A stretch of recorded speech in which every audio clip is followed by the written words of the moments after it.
Have you ever wondered how a Roman emperor riding in a battlefield tent became our go-to guide for handling modern stress? In the next 60 seconds, we'll dive into the life of Marcus Aurelius, soldier, statesman, and Stoic philosopher, whose private notebook, The Meditations, still unlocks inner calm for CEOs, soldiers, and students alike. You'll hear how he balanced absolute power with radical humility, turned crisis into clarity, and wrote lessons on courage while facing plague and war. Stick around as we reveal 3 astonishing moments you probably never heard, like the time he performed surgery on himself, or why he slept on straw under enemy fire. And if you think that's remarkable, wait until artificial intelligence recreates his figure in the realities of the modern world. At the end of the video, his vision and ways to solve the main problems of our time. And also about what his net worth will be in terms of the current dollar exchange rate and the number of subscribers in 2025. Ready to transform chaos into clarity? Let's get started. Chapter 1. Why we still remember Marcus Aurelius.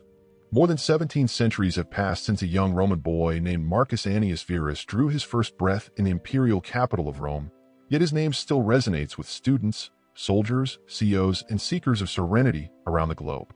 What is it about this man, an emperor with absolute power, born into privilege, yet bound by Stoic discipline, that compels us to keep his memory alive? Marcus Aurelius is an unlikely philosopher king. He ascended to absolute authority in AD 161, inheriting the vast Roman Empire at the height of its power. Imagine ruling over 50 million souls, from the foggy forests of Germania to the sun-baked deserts of Syria, while maintaining the composure of a teacher in a dusty Athenian school. His contemporaries expected an emperor to indulge in luxury, spectacle, and unquestioned command.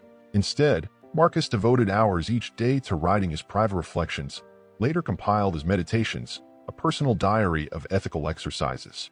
That an Augustus could display such vulnerability, grappling openly with self-doubt, mortality, and the fickleness of fortune, is itself a miracle of history. Why do 21st century readers turn to an emperor who died in AD 180? Because Marcus's insights feel uncannily modern. When business leaders face technological disruption, they quote his counsel to love the hand that fate deals you. When first responders confront crisis, they invoke his reminder that the obstacle is the way. Millennials battling anxiety find solace in his assertion that nothing external can truly harm the mind.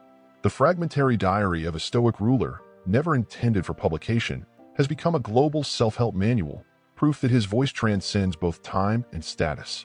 In an era of staged personalities and polished public images, authenticity commands respect. Marcus Aurelius never hid behind palace walls or propaganda. Historical witnesses record him walking among his troops, sharing their tents, listening to their grievances. In the plague-stricken winter of AD 166, when Rome trembled under disease and desertion, he stayed on the Danube frontier rather than flee to safety. His philosophy wasn't theory. It was tested in the mud of battle and in the grief of losing dozens of soldiers and even some of his own children. That crucible of hardship forged an emperor whose words carry the weight of lived experience.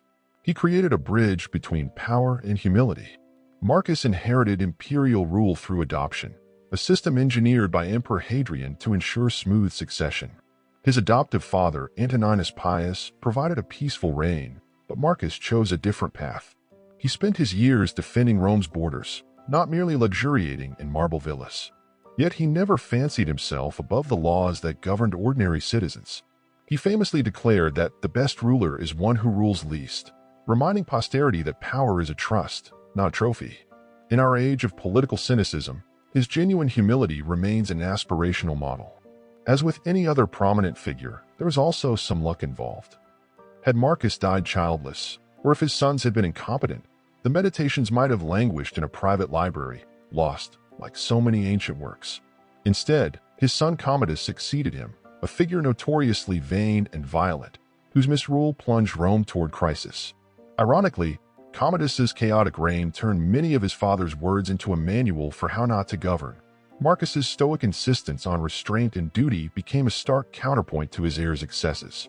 This dynastic drama ensured that scribes, monks, and later Renaissance humanists preserved the Meditations as a moral corrective, cementing Marcus's status as the archetypal philosopher king. Walk through modern Rome, and you'll encounter his legacy at every turn: the massive bronze equestrian statue on Capitoline Hill, Rebuilt in 1538 under Pope Paul III, the ruins of the ancient baths of Marcus Aurelius, the echo of his name on plaques and street signs across Europe. Yet his most significant monument is the text he left behind. Translated into dozens of languages, it fills shelves in airports and digital libraries alike. In it, he teaches that the universe is change, our life is what our thoughts make it, a lesson as relevant to subway commuters as it was to legionaries on the Danube lives. Why Marcus Aurelius still matters. We remember Marcus Aurelius not because he conquered more territory than any other emperor. His campaign secured the empire, but did not expand it. We remember him because he conquered himself. In a world that still debates how to balance power with principle, speed with deliberation, ambition with compassion, his example offers a timeless template. When you close your eyes at night, scrolling on your phone, you touch the same edges of experience that Marcus probed with ink and wax tablet in the 2nd century. That is the enduring reason we still speak his name and read his words. His life reminds us that even amid chaos, we can chart a course guided by reason, courage, and unwavering duty. Chapter 2. Fascinating facts about Marcus Aurelius. 1. The emperor who rode his way to peace. Every night, after the terrors of battle or the burdens of statecraft, Marcus Aurelius retreated to a dimly lit tent or quiet chamber and wrote in Greek, his second language, on wax tablets. These weren't official decrees but raw, unfiltered musings. Remember that your mind can be a rock or a river. Which will you choose today? He never intended these notes for publication. They were private exercises in self-correction. Centuries later, these same fragments became the Meditations, a timeless guide to living well. Imagine the commander of Rome's 2 legions scribbling reminders to himself about kindness, brevity, and the fleeting nature of fame. This contrast between supreme power and intimate self-scrutiny is nothing short of extraordinary. 2. The Stoic general who slept on straw. While other emperors lounged on silken cushions draped in pearls and brocade, Marcus preferred simplicity. On campaign in Germania, he famously rejected ornate bedding and royal tents, opting instead for rough straw mats beneath the open sky. When his physicians found him shivering each dawn, he quipped, "The body is a guest.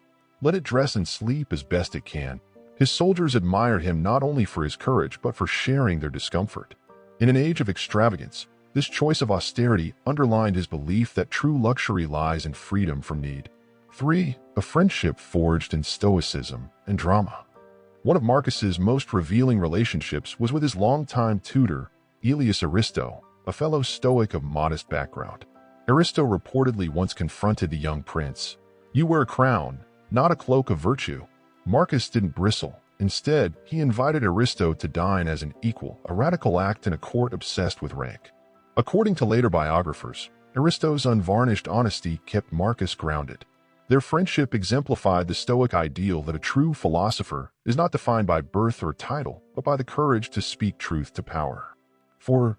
The plague that tested an empire and a man. In AD 166, a devastating plague, possibly smallpox, swept through the Roman world. Italy lost an estimated 10% of its population. Cities emptied, public events halted, and superstition reigned. Marcus, far from retreating to the safety of Rome's palaces, remained with his troops on the Danube frontier. His letters to the Senate describe horrors few emperors would face: bodies left unburied, entire cohorts decimated, even his beloved wife Faustina succumbing to illness. Yet, through it all, he maintained daily meditation on mortality and duty, reminding his generals that death is nature's resolution, and urging civilians with a simple command: do your work here, then die with dignity. This blend of compassion and fortitude under catastrophe remains a stark lesson for leaders today. 5. The reluctant heir and his adopted name. Born Marcus Annius Verus, he only became Aurelius upon adoption by Emperor Antoninus Pius at age 17, a policy engineered by Hadrian to secure succession. The adoption wasn't just political theater. It transformed Marcus's identity. He wrote under the name Marcus Aurelius Antoninus, acknowledging his debt to his adoptive father's example of quiet governance. Yet, in private, he never forgot his early years. His youth spent playing in the gardens of Rome, poring over Homer's epics with his grandfather, and learning the art of the good before he ever learned to command an army. This dual heritage, noble birth and adopted humility, fueled his deep empathy for both aristocrat and slave. 6. The philosopher who practiced self-censorship. Marcus's meditations include passages urging readers to avoid gossip and slander. His contemporaries admired, but rarely emulated, this strict discipline. In public speeches, he frequently cut himself off mid-sentence rather than deliver a barbed insult. Once, during a Senate debate, a rival accused him of warmongering. Marcus paused, lowered his voice, and simply asked, "Do you truly believe what you say?" His calm defusal of aggression earned him more respect than any speech could. In an era of political mudslinging, his mastery of tone and timing remains a masterclass in leadership communication. 7. A surgeon's apprentice on himself. Roman physicians recorded that Marcus suffered from chronic hemorrhoids and painful stomach ailments.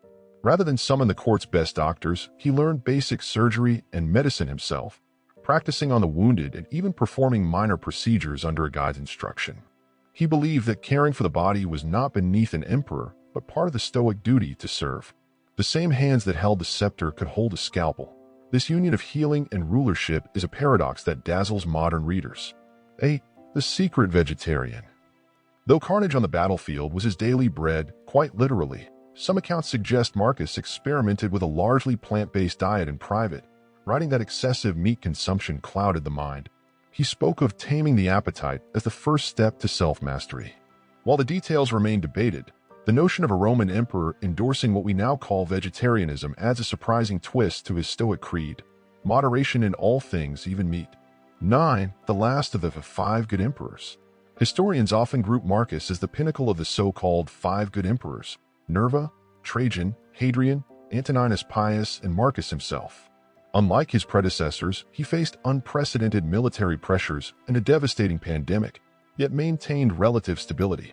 When Commodus, his son, inherited the throne and plunged Rome into excess and corruption, many blamed the father's hoarded writings for failing to prepare the heir. Yet Marcus never wavered. He continued to refine his meditations, aware that a bad succession does not negate a good reign. His legacy thus became inseparable from both triumph and tragedy. 10. A voice that echoes in Silicon Valley. In the 21st century, Marcus's words appear in unexpected places, tweeted by tech CEOs, printed on startup mugs, and quoted in mindfulness apps. Elon Musk referenced him in a TED Talk. Ariana Huffington cites his cold water therapy exhortations. Few ancient texts enjoy this level of cultural currency. Yet Marcus never preached innovation for its own sake. He urged introspection. If you are distressed by anything external, the pain is not due to the thing itself, but your estimate of it. In an age obsessed with disruption and scale, his reminder that our greatest obstacle is ourselves offers a counterintuitive strategy for success. Why these facts captivate us? Each of these anecdotes reveals a different face of Marcus Aurelius: emperor and healer, philosopher and warrior, public figure and private seeker. They shatter the cliché of the aloof ruler and replace it with a fully human portrait, one of resilience in the plague, humility in power, and relentless self-inquiry. These paradoxes, power sharing with privation, philosopher sharing surgeon's tools, emperor sharing straw, make Marcus not just a figure of antiquity, but a living presence in our own quests for purpose, strength, and stillness. Listeners can't help but lean in, eager to learn which secret facet of this paradoxical man awaits them next. Chapter 3. Marcus Aurelius's contribution to science, culture, and civilization. Marcus Aurelius's legacy extends far beyond his guarded journal entries. Over nearly 2 millennia, his life and writings have shaped political theory, ethics, literature, psychology, and even the very institutions of learning themselves. Below is a chronological survey of the key domains he influenced and the moments when his thought reshaped civilizations. His contribution to the Roman Empire, from frontier campaigns to administrative reform, was next. AD 167 to 180, Danubian Wars and Military Ethics. While commanding legions along the Danube frontier, Marcus applied Stoic principles to warfare. His insistence on fairness in discipline and humane treatment of prisoners set early precedents for military ethics. Contemporary sources credit him with tempering harsh punishments and encouraging his officers to see the soldier as a man, not a tool of conquest. AD 170s, the Antonine Plague and public health. Confronted with a devastating pandemic, Marcus oversaw Rome's first large-scale public health measures, quarantining camps, dedicating sacred groves for convalescents, and mobilizing medical staff across provinces. Though primitive by today's standards, these efforts marked one of antiquity's earliest state-sponsored responses to epidemic disease. AD 175, social welfare innovations. Under his influence, the imperial treasury funded grain distributions to the poor of Italy and expanded pension stipends for discharged veterans. These policies anticipated later Byzantine and medieval welfare systems and demonstrated that Stoic benevolence could coexist with centralized authority. He also made a significant contribution to Hellenistic and Greek cultural revival. For example, AD 170s, patronage of philosophical schools. Marcus personally funded chairs in Stoicism, peripatetic philosophy, and rhetoric at Athens and Rhodes, reviving Athenian academies that had waned after regional conflicts. His endowments provided stipends to philosophers, ensuring the continuity of Greek intellectual traditions well into late antiquity. Post-AD 180, Greek biographers and commentators. Within decades of his death, Aelius Aristides and later Simplicius composed commentaries on the Meditations, integrating its aphorisms into the broader Hellenistic philosophical canon. These works kept Marcus's name alive in Greek-speaking regions for another millennium. The early Christian and patristic world also owes a great deal to Marcus Aurelius. 3 RD, 48 centuries, Church Fathers and Stoicism. Clement of Alexandria and Origen found in Marcus's writings a moral vocabulary for Christian asceticism. They quoted his precepts on self-denial and endurance, weaving Stoic language into early treatises like On the True God. 5th to 7th centuries, monastic curricula. In Egyptian and Syrian monastic schools, reading excerpts of the Meditations became a fixture alongside scripture. Marcus's teachings on controlling passions complemented Christian disciplines of fasting and celibacy. Next was Byzantine and Islamic transmission. 6th to 11th centuries, Byzantine manuscripts. Byzantium scribes preserved dozens of Greek codices of the Meditations, often copying them alongside Aristotle and Plato. Marcus's Stoic ethics thus remained accessible throughout the Eastern Roman Empire. 9th to 12th centuries, Islamic philosophers. Translators in Baghdad rendered key passages into Arabic. Al-Kindi and Al-Farabi reference Marcus on the harmony of reason and nature. His work influenced the development of Islamic ethics, especially the adab, ethics literature, which blended Stoic self-control with prophetic models of virtue. After that, medieval and Renaissance Europe. 11th to 13th centuries, scholastic engagement. Thomas Aquinas and Albertus Magnus engaged Stoic ideas to reconcile classical virtue with Christian theology.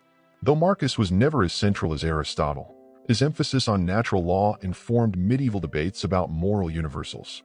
15th to 16th centuries, humanist revival. Petrarch and Erasmus championed Marcus as a pagan saint. The rediscovery of Greek manuscripts in Florence sparked Latin translations. Meditations became required reading for members of the papal curia and European courts, cementing the ideal of the philosopher prince. If we're talking about his contribution in Enlightenment and modern philosophy, then in 17th to 18th centuries, Neo-Stoicism. Thinkers such as Justus Lipsius and Pierre Charon fused Christian piety with Stoic discipline, publishing annotated editions of Marcus. Voltaire praised his noble simplicity, while Pascal saw in him a precursor to Jansenist austerity. 19th century Romantic critique. While Romantic poets distanced themselves from Stoic restraint, they nonetheless admired Marcus's personal dignity. Goethe carried a pocket Meditations during diplomatic missions, quoting its lines on self-command. The works and ideas of Marcus Aurelius are studied even now in leading universities in the United States. For example, Harvard University, a core module in ancient ethics, dedicates 4 lectures to Marcus's Meditations and his concept of duty versus desire. Stanford University, in ancient philosophy, students spend at least 6 hours comparing Marcus to Plato and Aristotle, emphasizing his practical approach to ethics. Psychology and psychotherapy. Marcus's central tenet, that our judgments, not events, disturb us, prefigured the cognitive reframing of Ehrenbeck and the dichotomy of control and modern. In cognitive behavioral therapy, clinical trials show CBT's efficacy in treating anxiety and depression, validating the Stoic strategy of distinguishing between what we can and cannot control. Leadership and business. Best-selling authors Ryan Holiday, Donald Robertson have packaged Marcus's exercises into executive training and self-help programs. Corporate workshops on resilient leadership routinely cite his guidance to welcome adversity as the path to growth. In sum, Marcus Aurelius bridged the gap between imperial power and personal humility, leaving a manuscript that traversed empires, religions, and eras. From Roman frontiers to Silicon Valley, his thought continues to shape how we govern, how we heal, and how we live with integrity. There is perhaps no clearer example of a ruler whose intimate reflections became the world's most enduring gift to civilization. Chapter 4. 10 Flawed or Flat-Out Absurd Ideas of Marcus Aurelius. Even the philosopher king had his blind spots. Below are 10 of Marcus's most dubious notions, some laughably out of step with modern psychology, others simply cruel or contradictory. We're not pulling punches. 1. Emotion is the enemy. Marcus's take. All negative feelings, anger, grief, fear, are irrational judgments we must eradicate. Why it's absurd. Decades of neuroscience show that emotions are built-in alarms vital for survival. Suppressing sadness or anxiety doesn't make them vanish. It amplifies cortisol, fuels depression, and leads to panic attacks. In Marcus's world, tears were a moral failing. Today we know crying is a healthy reset button. 2. Premeditate the worst. Negative visualization. Marcus's take, spend every morning imagining your loved ones dead and your empire in ruins. Then you'll never be disappointed. Why it's flawed. Catastrophic rumination is a clinical symptom of anxiety disorders. While a dash of realism helps, dwelling on worst-case scenarios trains your brain to expect trauma. Modern CBT teaches controlled exposure, not full-time doomsday dress rehearsals. 3. Endure any brutality with a smile. Marcus's take, physical pain, torture, plague, treat them as mere impressions on the mind and shrug them off. Why it's inhumane. Stoic armor against suffering amounts to emotional masochism. Today's pain specialists recognize that chronic stress intensifies suffering. A more compassionate approach blends acceptance with active pain management, not just steely silence. For the universe is a single divine mind. Marcus's take, a benevolent, rational logos steers everything toward cosmic harmony. Why it's naive. Science sees no cosmic puppet master, just blind forces and random mutations. Believing in a universal reason risks blaming victims for their misfortune. It was fate, buck up, instead of addressing real injustices or systemic failures. 5. Virtue alone suffices for happiness. Marcus's take, be perfectly virtuous and you will be perfectly content, no matter how wretched your circumstances. Why it's unrealistic. Empirical psychology shows that happiness is multifactorial. Genetics account for 50%, life circumstances 10%, and intentional activity 40%. Even the most virtuous people have bad days. Virtue helps, but it doesn't erase neurochemistry or poverty. 6. All men are brothers, except, barbarians. Marcus's take, in theory, every human shares the same spark of logos, yet he repeatedly calls Germans barbarians, unworthy of Roman mercy. Why it's hypocritical. This double standard betrays Stoicism's universalism. Modern ethics rejects any hierarchy of human worth. Calling out Marcus's ethnocentrism is like finding a Gandhi who hates pigeons. 7. Sex is a distraction. Marcus's take, sexual desire is a base appetite to be tamed or avoided. Why it's repressive. Contemporary sexology treats healthy sexuality as integral to well-being. Shame and denial of desire breed guilt, shame, and dysfunctional relationships. Marcus's take is off-the-charts Victorian. 8. Self-sufficiency means isolation. Marcus's take, a sage needs no friends, no colleagues, only his own reason. Why it's damaging. Humans are wired for connection. Social isolation increases mortality risk by 30%, on par with heavy smoking. Modern leadership studies show collaboration beats lone wolf brilliance every time. Marcus's hermit ideal is a misfire. 9. Duty above all, even love. Marcus's take, public duty trumps personal attachments. He barely mentions his own children's grief. Why it's cold. Psychology affirms that secure attachments and emotional support buffer stress and foster resilience. Ignoring family bonds in favor of abstract duty may win battles but destroys souls. 10. No need for experts. Philosopher, doctor, general in one. Marcus's take. He taught himself medicine, commanded armies, and refined Stoic logic, all at once. Why it's overconfident. Modern research underscores the value of specialization. A jack of all trades often becomes a master of none. In complex fields like medicine and military strategy, collective expertise saves more lives than solitary genius. In short, Marcus Aurelius was a towering thinker, but not a flawless oracle. His admirable discipline sometimes crossed into emotional cruelty, his lofty ideals warped into hypocrisy, and his one-man show rendered him blind to the power of community and science he lived before. Holding even our heroes to modern standards reminds us that wisdom, like Rome, must be built stone by stone, with both humility and honest self-critique. Chapter 5. Marcus Aurelius's political and ideological views. Although Marcus Aurelius never chaired a modern legislature, his actions and writings reveal a clear political philosophy rooted in duty, restraint, and the common good. 1. Duty over ambition. Marcus believed that every person is born into a role: son, soldier, senator, emperor, and that true freedom comes from fulfilling that role faithfully. He once wrote, "If it is not right, do not do it. If it is not true, do not say it." This sense of civic duty led him to expand veterans' benefits and subsidize grain for Rome's poor, not from altruistic populism, but from a Stoic obligation to justice. He saw power as a trust, not a privilege, and relinquished none of his moral standards when governing. 2. Moderate wealth redistribution. Under his reign, the state provided pensions, public works, and epidemic relief. Marcus did not champion radical wealth redistribution. He never confiscated estates or taxed the rich into undoing. Instead, he used imperial revenues to stabilize society in times of crisis, reinforcing social cohesion and securing the frontier. In today's terms, he favored a mixed economy, laissez-faire in peace, interventionist in peril, always guided by what preserved order and human dignity. 3. Cosmopolitan governance. A core Stoic tenet for Marcus was citizen of the world. He extended Roman citizenship to many provincials and funded philosophical schools in Athens and Antioch. He distrusted narrow nationalism and xenophobia. Even as he fought Germanic tribes, he reminded Romans that all humans share the spark of reason. This cosmopolitanism suggests he would oppose isolationism and support policies that welcome immigrants and promote global cooperation. Modern retrospective. Where would Marcus Aurelius land in 2025? Democrat versus Republican. Marcus's emphasis on social welfare measures, public health, and an active role for the state during emergencies aligns more closely with modern democratic priorities. Yet his insistence on fiscal discipline and personal accountability would make him a centrist, skeptical of extremes on either side.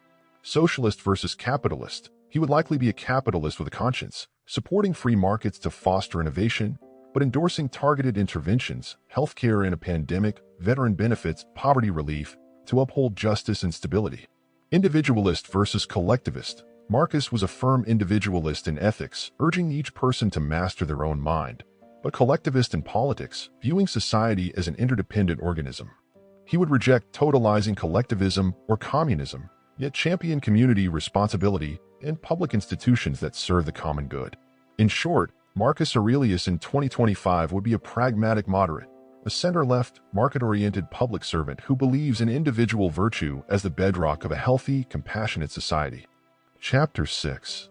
Key internal and external forces shaping Marcus Aurelius's life. Internal factors: Stoic temperament, intellectual rigor, and personal resilience. From his earliest days, Marcus Aurelius displayed a reflective nature uncommon even among Rome's elite.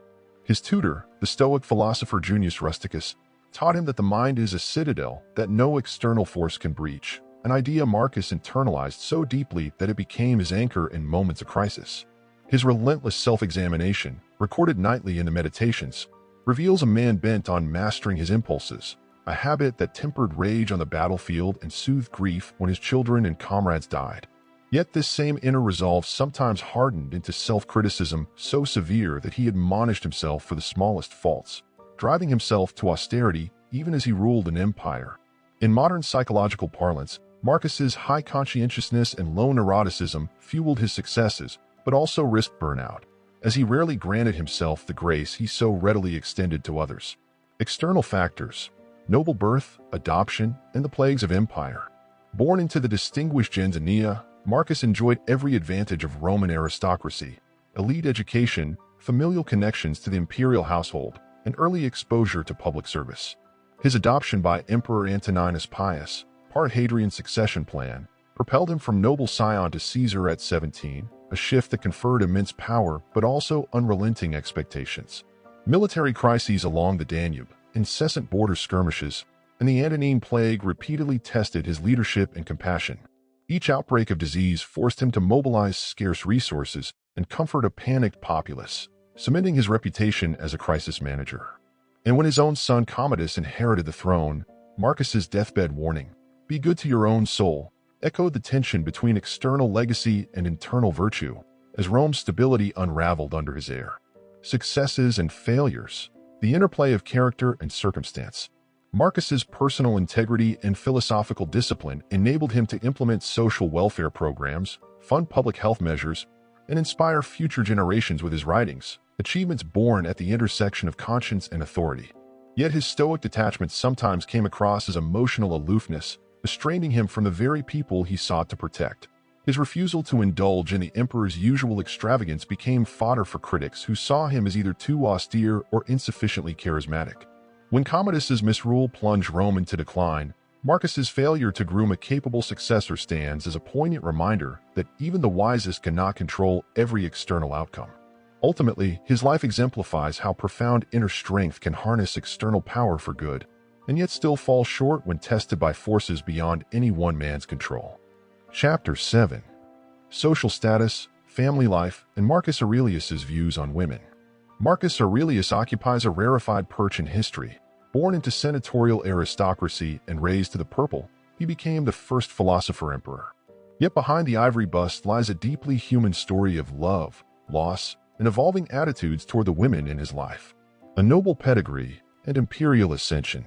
Marcus Annius Verus was born in AD 121 to a patrician family with close ties to the Flavian dynasty. His grandfather served as consul, and his mother, Domitia Lucilla, came from a wealthy lineage of brick and tile manufacturers. At age 13, following the death of his biological father, he was adopted by Emperor Antoninus Pius, an adoption orchestrated by Hadrian to secure the succession. Upon his marriage to Antoninus's daughter, Faustina the Younger, Marcus was propelled into the apex of Roman society. Consul at 29, co-emperor at 39, sole Augustus by 40. In AD 145, Marcus married Faustina, celebrated for her noble birth and legendary beauty. Over the next 2 decades, she bore him at least 13 children. Sources vary on the exact number, with only 5 surviving past early childhood. Aeneia Cornificia Faustina Minor died at the age of 16.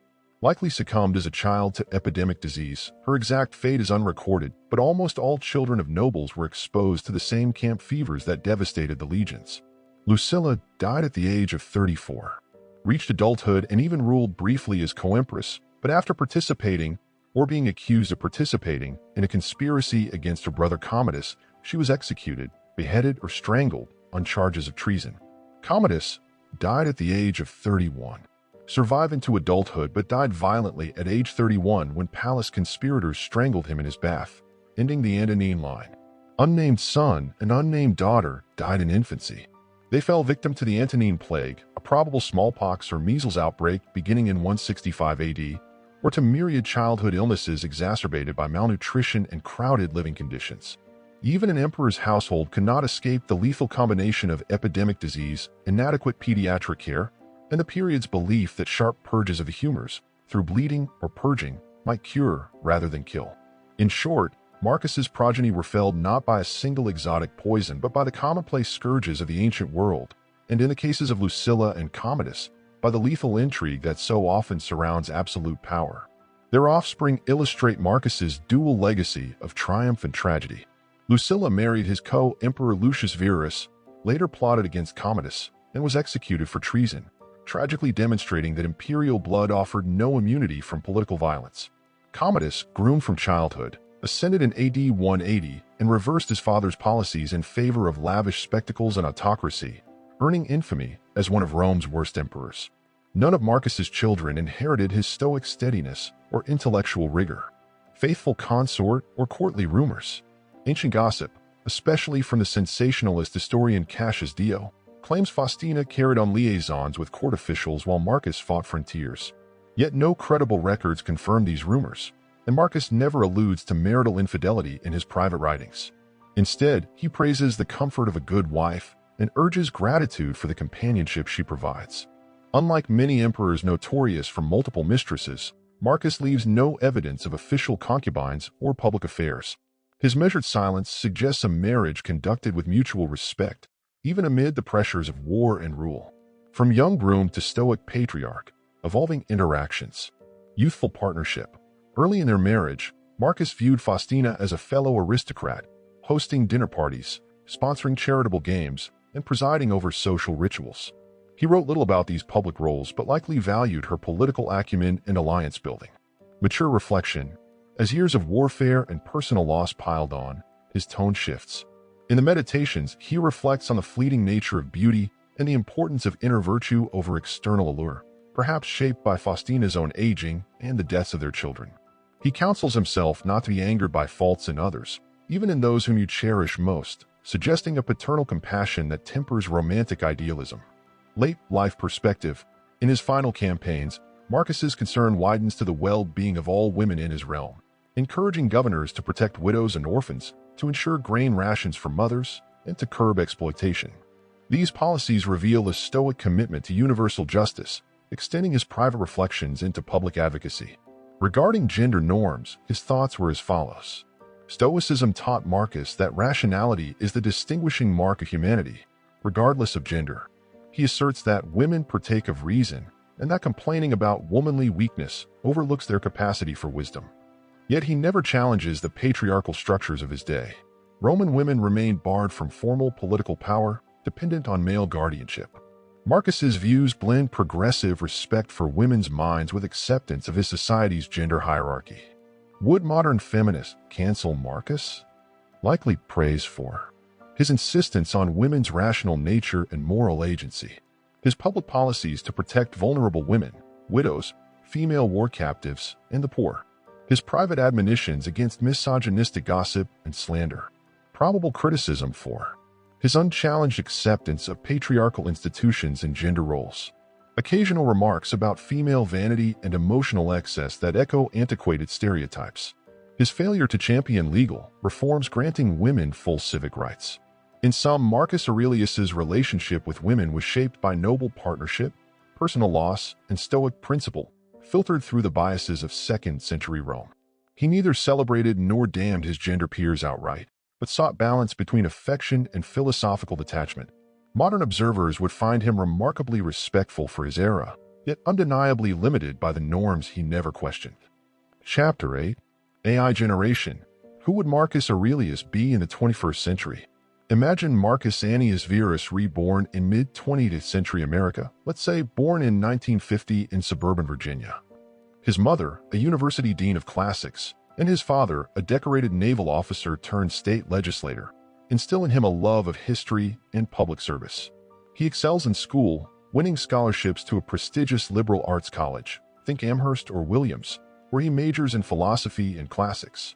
He then earns a Rhodes Scholarship to Oxford, studying under leading scholars of ancient ethics before returning to the U.S. to complete a Ph.D. at Stanford in political philosophy. Career trajectory and public service. Early career, 1975 to 1985. Marcus teaches ethics at a West Coast university, publishing influential papers on applied Stoicism and modern governance. He volunteers in AmeriCorps-style community programs, organizing disaster relief and running leadership workshops for underprivileged youth. Mid-career pivot, 1985 to 2000. At age 35, he co-founds the Center for Practical Wisdom, a nonprofit think tank advising local governments on crisis management and ethical policymaking. His field work during the 1989 Loma Prieta earthquake and Hurricane Andrew earns him national respect. He's appointed Homeland Security Advisor under a centrist president, bringing Stoic discipline to emergency response protocols. Later career, 2000 to 2020. Following a stint as U.S. Ambassador to the United Nations, Marcus writes a best-selling memoir, Meditations Reimagined: Leadership in an Age of Chaos. He becomes a speaker on the TED stage and an advisor to Fortune 500 CEOs on resilient leadership. In 2015, he is tapped to lead a global task force on pandemic preparedness, echoing his ancient counterparts' fight against plague. Net worth and digital presence. Net worth. Through book royalties, speaking fees, and a modest equity stake in a philanthropic investment fund, Marcus's net worth peaks around $50 million by 2020. He caps his salary at $200,000 annually, donating the rest to educational causes, reflecting the Stoic ideal of sufficiency over accumulation. Social media footprint. YouTube, 3 million subscribers on Aurelius Talks, featuring weekly 10-minute reflections on current events through a Stoic lens. Twitter/X, 1.2 million followers for pithy aphorisms. The only true possessions are in the mind, and crisis updates. Instagram, 800,000 followers, drawn to minimalist photos of nature, quotes overlaid on serene landscapes, and behind-the-scenes glimpses of his simple lifestyle. LinkedIn, 500,000 connections, where corporate leaders share notes on his resilient leadership webinars. Audience, allies, and adversaries. Core fans, entrepreneurs and executives, drawn to his guidance on navigating volatility. His premeditation of adversity workshop becomes a staple at business schools. Mental health advocates. Therapists integrate his Stoic cognitive exercises into resilience-building curricula. Wellness apps feature his voice recitations. Civic leaders and educators. Mayors and principals cite his public sector playbooks as blueprints for community building. Allies. Moderate politicians. Both centrist Democrats and pragmatic Republicans invite him for bipartisan forums on ethics and governance. Tech ethicists. As AI and social media raise new moral questions, he co-chairs ethics boards at leading universities. Philanthropic foundations. The Gates and Rockefeller Foundations underwrite his global wisdom in action grants. Detractors and haters. Radical activists. Some on the far left critique his Stoic acceptance of institutional power as complicit in systemic injustice. Libertarian purists. On the far right, he's lambasted for advocating targeted government intervention during crises. Pop culture cynics. Late-night hosts mock his calm detachment as emperor-style aloofness, dubbing his stoicism toxic positivity. Why his 21st century persona scales? By mapping his ancient duties onto modern roles: professor, policy advisor, crisis manager, author, and digital thought leader, Marcus Aurelius would command both moral authority and practical influence. His blend of lived experience, earthquakes, pandemics, political upheaval, with intimate self-reflection echoes today's demand for authenticity and expertise. He'd invite us to live according to nature by embracing uncertainty, exercising empathy, and focusing on what we can control.